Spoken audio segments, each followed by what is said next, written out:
आज का ब्रेकिंग होके शादी कर लिया है, वो भी शंकर भगवान के मंदिर में। सूरज सागर। क्या नाम का हो? शमसा अपना खातून। माई बाप से मिले कब? नहीं, हमको नहीं जाना, हम साथ में रहेंगे। लोग शादी किए हैं, लोग तो घर जाने के लिए थोड़ी शादी किए हैं। माँ बाप के भूल गए? हाँ, भूल गए। आखिर बाप मतारी करता तो हाँ जो हम कोरे लड़की भाग जाता लोग कोई फंसा देते हैं। हाँ। है तो ये ठीक तो नहीं ना होता। काम धंधा ये नहीं बताई मतारी के सारा गहना या भागा लड़का चुरा के लिया के दे दिले बा अपना प्रेमिका के। समाज में ये लोग के गिरावे वाला काम करता है। हाँ। हाँ ऐसा होके के चाहिए कि ना होके? एकदम ना होके के चाहिए। गलत बात। हाँ एक आदमी कर या 10 आदमी ऐसा निर्णय ली। देखा देखी माने खराब हो। से शादी किए, सिंदूर लगाए हैं लोग। घर से भाग के? हाँ, घर से भाग कर। नालायक बेटे का क्या करेगा? धक्का मार के घर के बाहर बिगलेगा। काहे निकाल देंगे? काहे नहीं निकालेंगे? केंग स्टार्ट होइल, कहाँ मिलन भइल तो हमने के इंस्टाग्राम से प्यार भइल, फेसबुक से मैसेज से बात हुई। तो आपसे क्या करना है? ये है काले है, कैसा हुआ है आपसे? तो हमको बाप मदर से क्या करना है? शादी करना था, कर लिए लोग। अभी आज का ब्रेकिंग न्यूज, नाथ के मंदिर के सामने साक्षी मान के लोग शादी किया है लोग। सबसे पहले अपना नाम बताइए। सूरज सागर। सूरज सागर। सागर। ये आप लोग शादी किए हैं? जी, शादी किए हैं। घर से भाग के? हाँ, घर से भाग कर। घर से भागे माँ बाप को नहीं बताए हैं? ना, नहीं बताए। काहे नहीं बताए? ऐसा ही। तार नाम का हो? शमसा खातून। ये मुस्लिम जाति में आवेला, सूरज सागर हिंदू जाति में आवेला ना? हाँ, तो माने का ये अच्छा कैले बड़ा तुम?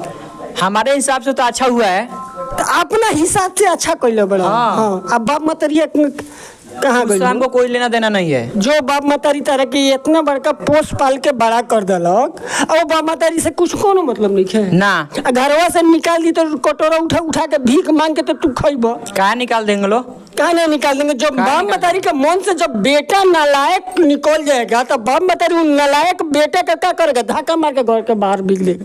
काहे निकाल देंगे? कहा नहीं निकालेंगे? नहीं निकालेंगे महाराज। मैंने आपको पैदा आपके माँ काहे के लिए की है, जरा बताइएगा। वो हमको मतलब कि पाल पोस करेगा वो।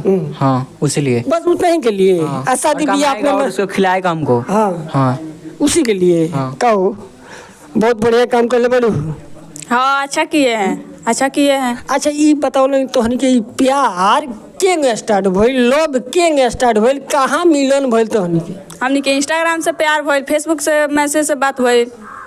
जरा सुन लीजिएगा, ये फेसबुकिया प्यार और इंस्टाग्राम वाला प्यार हमारी एक बुखार बहुत ज्यादा लड़की लोग पर चढ़ गई भाई। ऐसा न चढ़ल बा मत पूछी। ये लोग के घर से भगावता आ कोनो मंदिर में आ कोई चौराहा पे जल्दी जाके शादी करा देता है। आ शादी तो ये लोग कर लेता लोग, आ बाद में लतम जूतम पीटा पीटी करके फिर छूटा छूटी हो जाता है।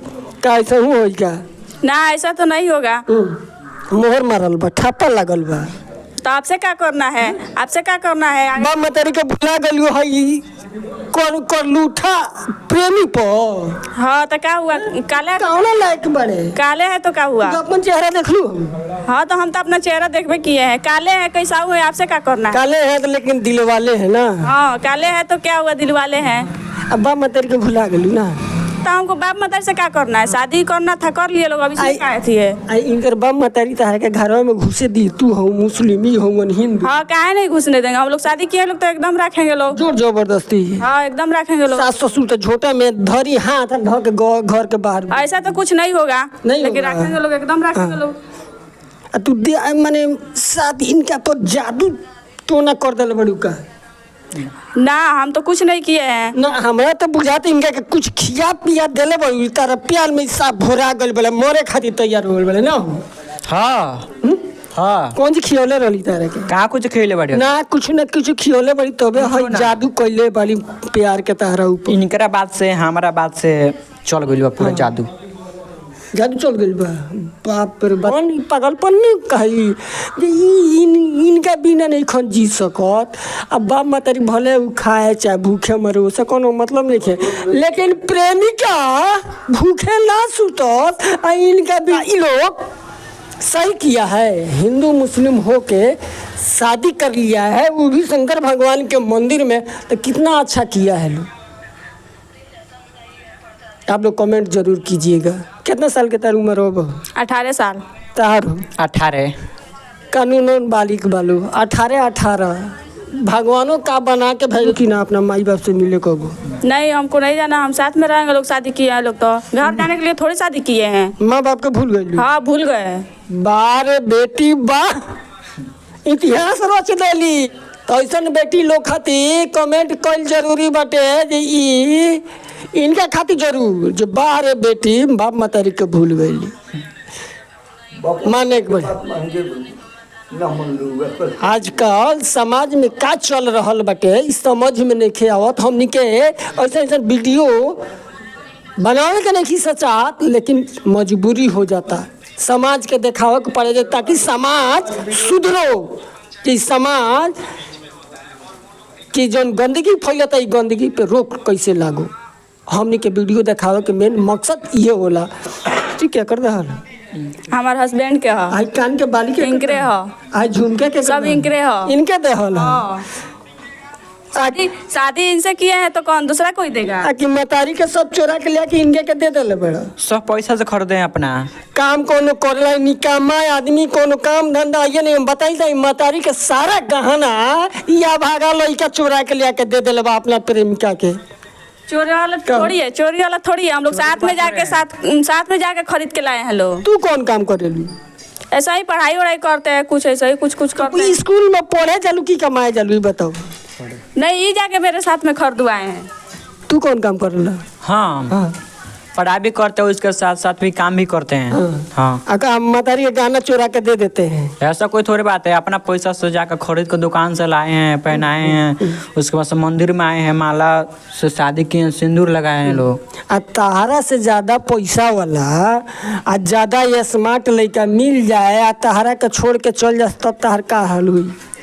का छोड़ के चल जाए? कोनो इनका पर मोहर मारलू बा? विश्वास बा इनकरा पर? तू नाम छोड़बू ना, ऐसा तो कुछ अभी नहीं है। माने मन में कुछ चलता का तारा? ना, कुछ नहीं चल रहा है। शादी किए छोड़ने के लिए। इनका जितने गौर गहना बा कमीनी बा हथवा के धीरे से फिर हो जाए। ऐसा तो कोई बात नहीं है। ऐसा ना, ऐसा बात नहीं है, हम ऐसा नहीं कर सकते हैं। ओकरा बाद यहाँ से शादी करके कहाँ जी बोल लगे? घर पे जाएंगे लोग। घर के लोग घुस दी? काहे नहीं हाँ, मार के तो भगाई तो हनी के घुसने देंगे लोग। घुसने जोर जबरदस्ती? हाँ। बताइएगा, चोरी भी कीजिए सीना जोरी भी कीजिए। माँ बाप से चुपे शादी कर लीजिए और ओकरा बाद घर जाइए माँ बाप से लतम जुतम कीजिए। माँ बाप रोकी तो माँ बाप पिटाई ना। मार पीट काय होगा वहाँ पे? ऐसा ही मम्मी पापा से बोला जाएगा कि हम लोग को पसंद किए हैं, इनसे प्यार किए हैं, इनसे शादी कर लिए हैं। हाँ, हम माने इनका बिना ना रह ना। तू नहीं रहेंगे। मातारी की यहाँ कब जेबू कि ना अपना मातारी की है? नहीं जाएंगे। ना जेबू? नहीं जाएंगे। बताई है बाप रे बा, इन प्यार के बुखार कहल जाला, अंधापन कहल जाला। जो आदमी के आँख अंधा हो जाला आ कुछ पड़ला वही अंधा हो गल बड़ी इनका प्यार के चक्कर में। इनका चेहरा कैमरा में रोवा, लेकिन देख ली कैसन चेहरा भाई कैसन। अरे खोज तारा और कौन लड़का ना मिलल अपने जाति में? अब इसमें लिखा थोड़ी है जो हिंदू से मुस्लिम से प्यार होगा। जिससे हो गया, अब शादी तो कर लिए लोग, उसके बाद आपसे क्या करना है? हमको क्या करना है? हाँ, आपसे क्या करना है? आप काहे आए हैं यहाँ पे? हम लोग तो शादी कर रहे थे लोग यहाँ पे। सही है। पता ना आप लोग कहाँ से आ जाते हैं लोग। हम लोग गलती कर देते तो इनका कुछ कर हाँ, एकदम गलत किया है। वो प्यार करने वालों का शादी भी कर रहे लोग दोनों साथ में, तो वो भी आ गए बीच में। पता ना कहाँ से आप चला है। डिस्टर्ब कर रहे हैं लोग आप लोग। माने तारा देखा देखी और लड़की लागो से करे तब का हुए? उसे हमको क्या करना? हम अपना ना रिस्क लेंगे। हम प्यार किए हैं, शादी किए हैं, उसे कोनो मतलब नहीं। चोरी थोड़ी किए हैं हम। बहुत अच्छा कर ले बड़ी ना। बहुत अच्छा किए हैं। माने ताली बजावे वाला काम कर ले। हाँ, एकदम किए हैं। कोई ताली बजाए ना बजाए उससे हमको क्या करना है? शादी करना था कर लिए लो। दुनिया जाए बाहर में, लेकिन जो हम मेरे मर्जी में आएगा वही कर। हाँ। तो इन लोगों के बारे में 2 लाइन कमेंट जरूर कीजिएगा। और वीडियो को ज्यादा से ज्यादा लोगों में शेयर कीजिए जो ऐसा कमीने लोगों के बारे में लोग सतर्क हो जाए और इस तरह के घटना न घटे। तब तक के लिए दीजिए इजाजत, फिर मिलेंगे अगले वीडियो में। तब तक के लिए नमस्कार, जय भारत।